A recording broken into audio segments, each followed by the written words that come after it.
Yat my relatives. Hello, this is Mark Charles, and it is Tuesday, November 29th, and I am sitting down with my second cup of coffee.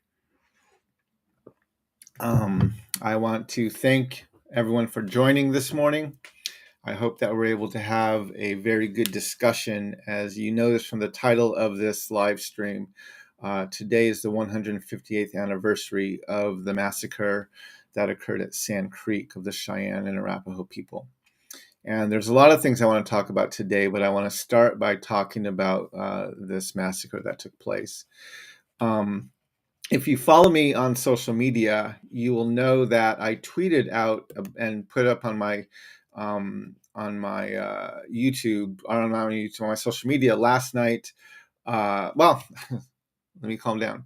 Before we begin, I need to do as I always do, which is acknowledge that I'm speaking to you from what's now called Washington, D.C. But these are the traditional lands of the Piscataway. And I want to honor the Piscataway as the hosts of the land where I'm living. I want to thank them for the stewardship of these lands. And I want to just state how humbled I am that I'm living on these lands today. Tommy, thanks for joining. Yate Abina. Mary, thank you for joining. Actually, it's not Abina, it's just Yate. It's afternoon here. Diana, Mr. Phil Fox, thank you so much for joining. All of my relatives, it's so good to see you here. Shantina, Yate, thank you for joining. It's good to have people here with me. And yes, I want to talk about today is the 158th anniversary of the massacre at Sand Creek. And on my Twitter this morning, I actually tweeted this late last night. It was just after midnight. I was going to bed and I wanted to get something up so it would be up already in the morning. And I did a bunch of things. Well, every year I try to remember and talk about these horrific parts of our history, such as the massacre at Sand Creek, Wounded Knee, the hanging of the Dakota 38, the Long Walk, and all of the things that happened throughout our history, because it's important that we remember them. And if you know, frequently in the past, I've used the word lament. And I say, I lament that this event occurred. I lament that we don't know how to acknowledge this. I mourn. And I've put myself in that posture for a number of years.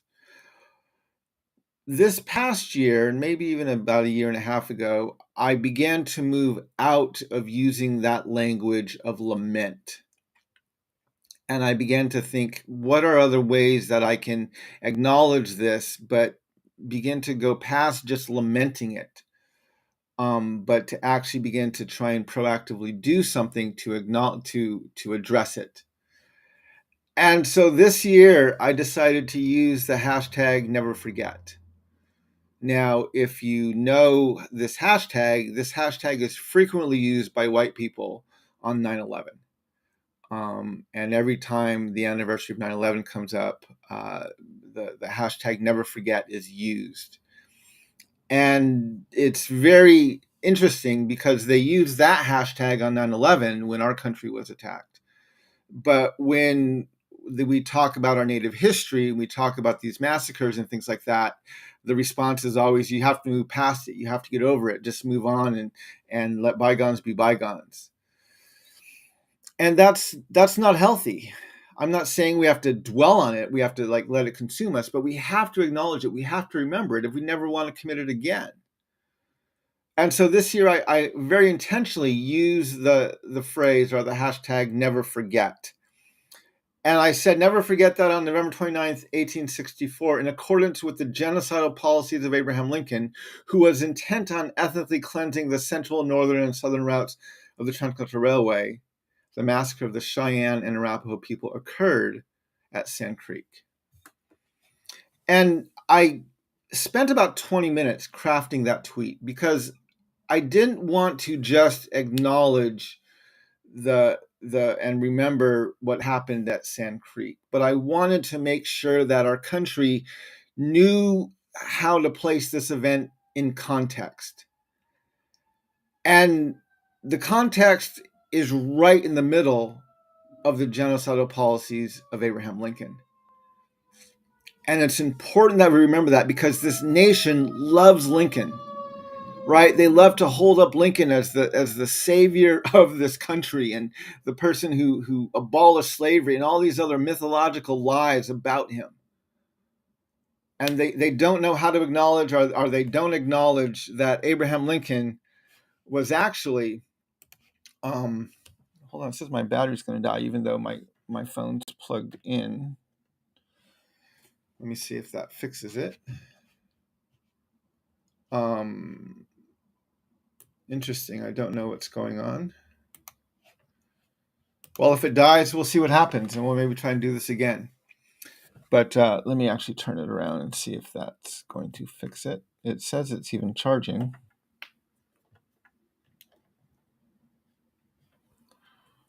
So interesting. We'll see if it dies or not. Hopefully it doesn't. Anyway, I want to make sure we remember that these events happened in the context of the genocidal policies of Abraham Lincoln. And so that's why I tweeted that out in that language this morning, so we would not forget what had occurred and what was taking place, and that there was context for all of this. And I included the graphic because I know most people would say, oh, you can't compare Lincoln to a genocidal leader. You know, he wasn't like that. And so I included the graphic, and I shared it again this morning, and I actually added some dates to it when I put it out on my personal Facebook page, because this puts it in context, right? We have the removal of Dakota 38 in Minnesota. We have the Bear River Massacre in northern Utah and in southern Idaho. We have the Long Walk in the Southwest, and we have the Sand Creek Massacre. And all of these took place between 1863 and 1864. This is right in the middle of Abraham Lincoln's presidency. And this was after he signed both the Pacific Railway Act as well as the Homestead Act in 1862 and in 1860. And actually in 1864, he signed the second half of the Pacific Railway Act, which it doubled the land and the resources allocated for this. Now, if you've watched other videos I put up about Sand Creek and you paid attention to the stuff I've done, in fact, even it was a year ago that I did a second cup of coffee on this same day, acknowledging and honoring what happened at Sand Creek. But so if you followed my presentations and listened to my content, and even if you've read my book, right, you'll know that one of the things I point out about Abraham Lincoln during this period is the quote that he gave during his annual message.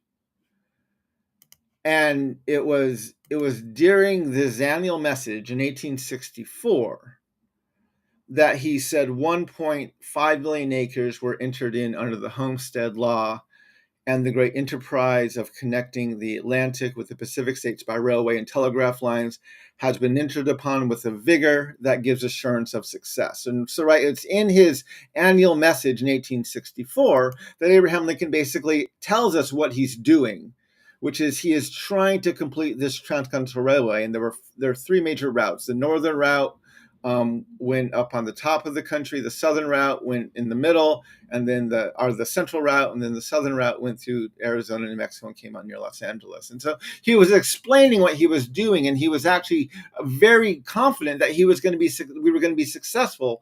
This nation was going to be successful in this. And this morning, before I went online, I just decided to do something because I don't recall ever looking up the exact date of Abraham Lincoln's annual message in 1864. And so I think I assumed it happened in the early winter, in January, February, which is when most of the State of the Unions take place. But I decided this morning to actually check the date. And so I Googled it, and I came across this website called the American Presidency Project, which gave the transcript of Abraham Lincoln's fourth annual message in 1864. And as you see, if we go into this message and search for where he mentions railway, we will find the quote that says the great enterprise of connecting the Atlantic with the Pacific states by railway and telegraph lines has been entered upon with a vigor that gives assurance of success. Now, what's disturbing is the date of this annual message is December 6, 1864. Think about that. A week after, 1 week after the massacre at Sand Creek, Abraham Lincoln goes before both the House and the Senate and the American people and states his confidence that we are going to complete the Transcontinental Railway. And they had literally just massacred the Cheyenne and Arapahoe people who were in that area along that route a week earlier.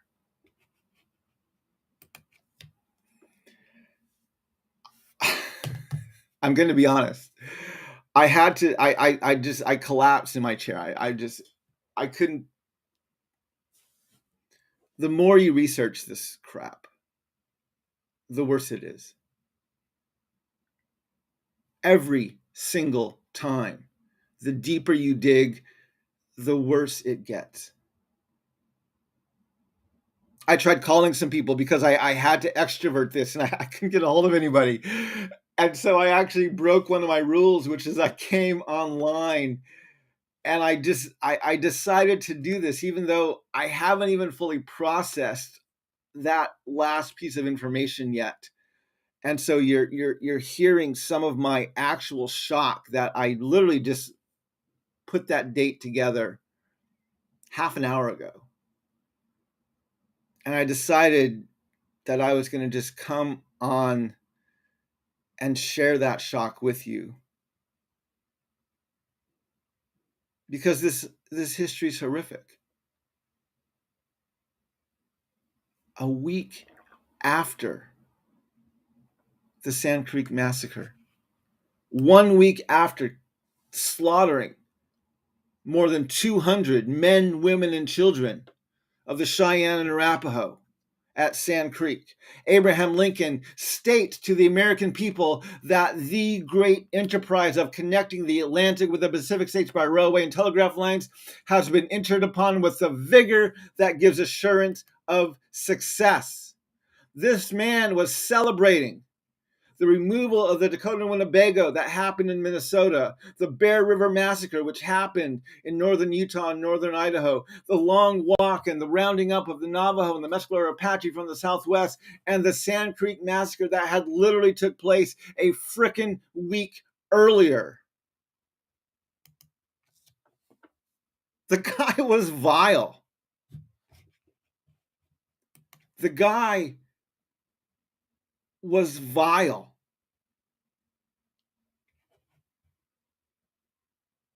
How dare he? How dare he?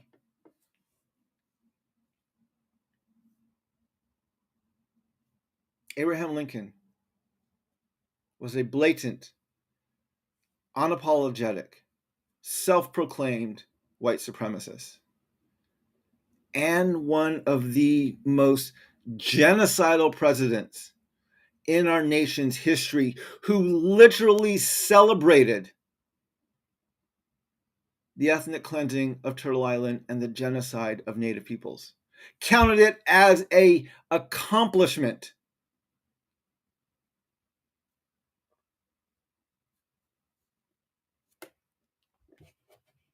It's disgusting.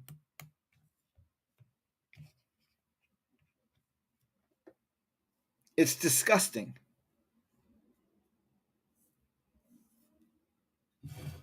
A week later.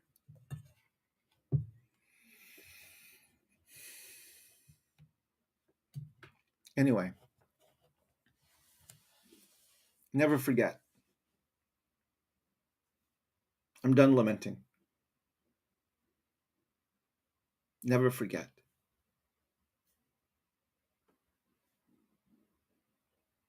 the description of this video, I use the term common memory. That comes from the quote that says, where common memory is lacking, where people don't share in the same past, there can be no real community. If you want to build community, you must start by creating common memory. My relatives, my brothers and sisters, we need this common memory. Especially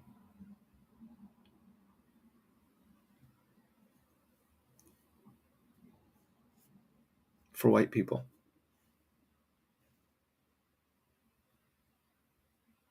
Your intentional ignorance is destroying this nation.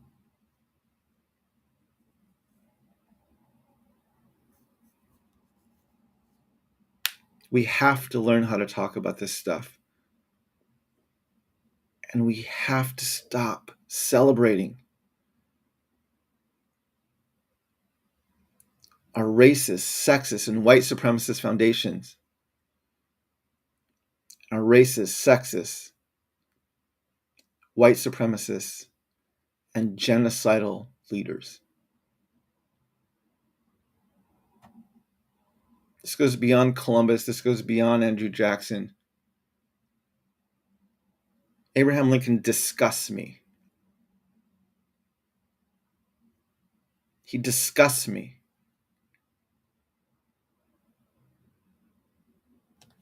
We have to remember him for who he was.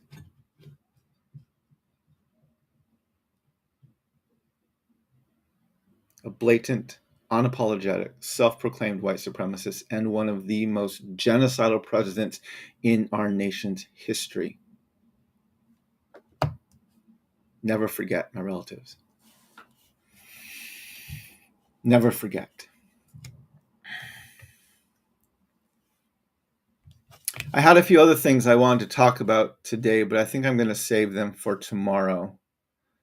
Sharing some of these emotions it's a bit much, and there's a lot we have to process.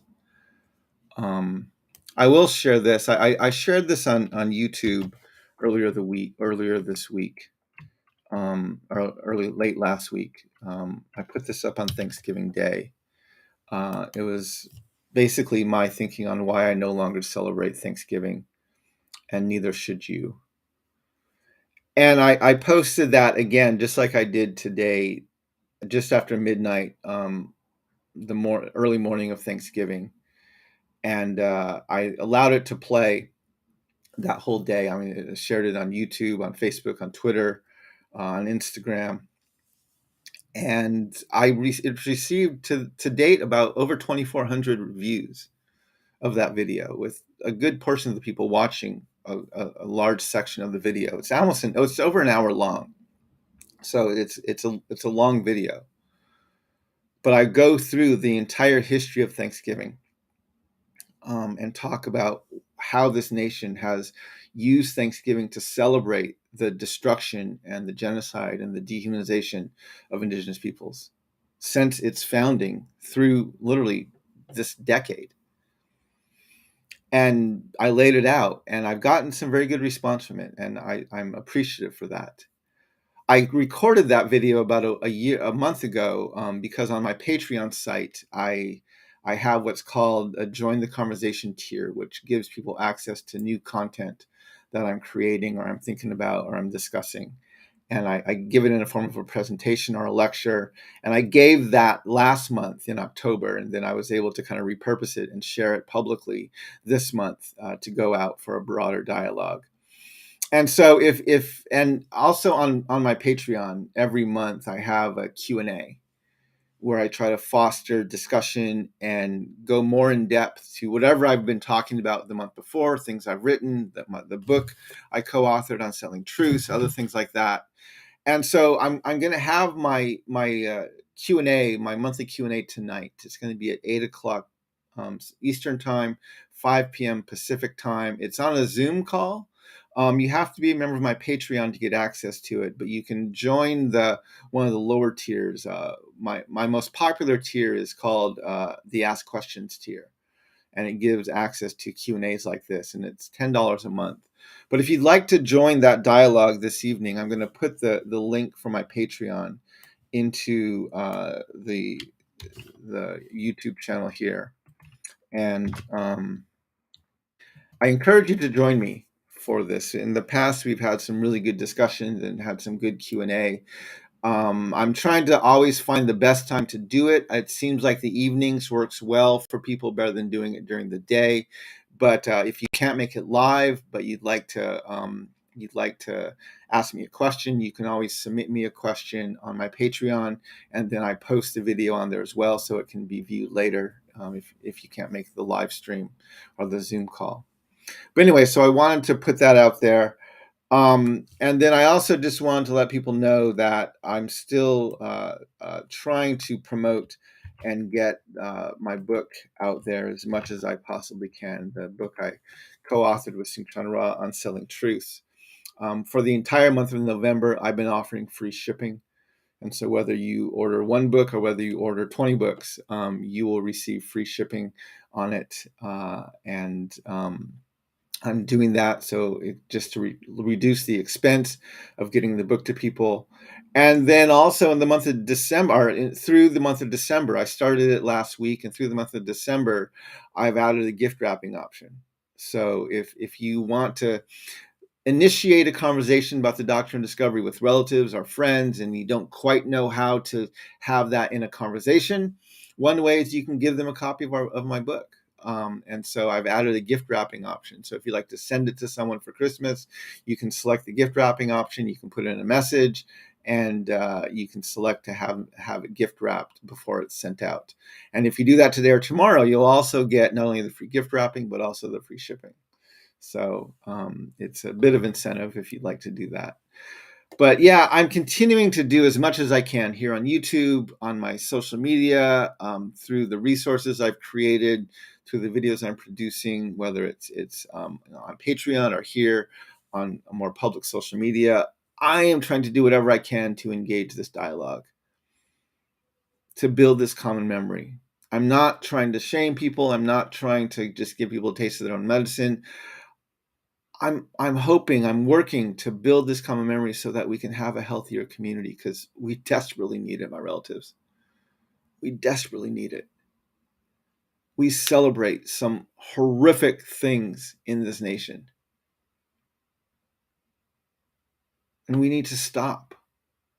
We need to remember how this nation was built, what happened, and we need to learn to deal with it. If we want to have any integrity in advocating for human rights and freedom and all the things we love to say we advocate for, but our history and our unresolved issues and the things we celebrate give the narrative quite the contrary. So this is just one reminder. I have to warn you, the next month is not going to get any easier. There are several things that need to be commemorated in December and in early January. We have the massacre at Wounded Knee. We have the buried apology by President Obama in 2009. We have the Bear River Massacre, which happened in early January. We have the hanging of the Dakota 38, and then the removal of the Dakota Winnebago from Minnesota. All of these happen literally over the next 6 weeks. And so there's going to be a lot of time to reuse this hashtag of never forget. There's going to be a lot of opportunities over the next 6 weeks to build a common memory. There's going to be a lot of opportunities to acknowledge what we've done and to sit in that for a while as we look for ways to move forward in a healthier way. So thank you for joining, my relatives. Let me look through the comments and see what's been said here. Tommy, thank you for encouraging people to smash the like button and to subscribe to my YouTube channel. That always helps gain more views and gets me going in the algorithm a bit more. So thank you. Yes, I agree with this by Diana Barnes. This is an intentional ignorance, and we need to learn how to acknowledge these things. And so, there's a lot of things we have to do. There's a lot of work we have ahead of us. One comment here, learning American history is this way. It's always worse than you think. And that is so true, as I experience once again, even today. So anyway, my relatives, thank you for joining me for a much more solemn as well as emotional second cup of coffee. I hope that your cup is as good as mine was. I hope that these dialogues are helpful. I invite you to share these videos as much as you can. And I thank you for joining this dialogue. Walk in beauty, my relatives. And may we all learn how to walk in beauty together. Hakona.